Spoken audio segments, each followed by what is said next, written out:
Moi, j'ai trouvé cette expérience en tant que première journée très enrichissante parce que ça nous a permis complètement de découvrir une autre culture qui est complètement différente de la nôtre en tant qu'Européens.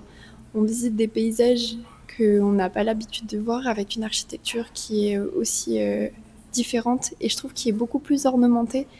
Au niveau de la culture religieuse, on est aussi sur quelque chose de différent et qui est plus développé et prospère, je dirais, comparé à ce que nous, on peut voir. En fait, les temples sont ouverts à tout le monde et c'est pas forcément que les religieux qui rentrent parce que ça rentre aussi dans votre histoire.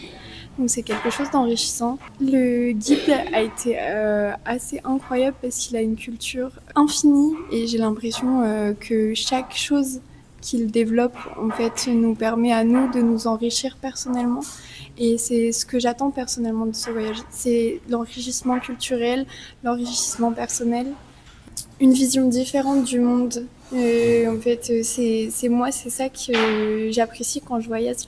C'est déjà découvrir une culture, découvrir des nouveaux paysages, même au niveau, comment dire, gustatif. J'attends des nouvelles expériences, des choses que je connais pas.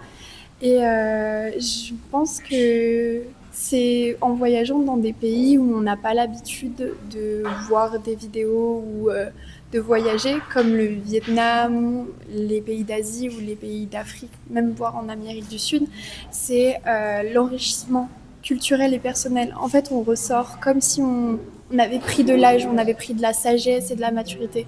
Et moi, c'est ce que j'attends de ce voyage. C'est de la sagesse et de la maturité. En plus de l'enrichissement culturel, de découvrir des choses que je ne connaissais pas. Moi, c'est ça que j'attends du voyage en tout cas.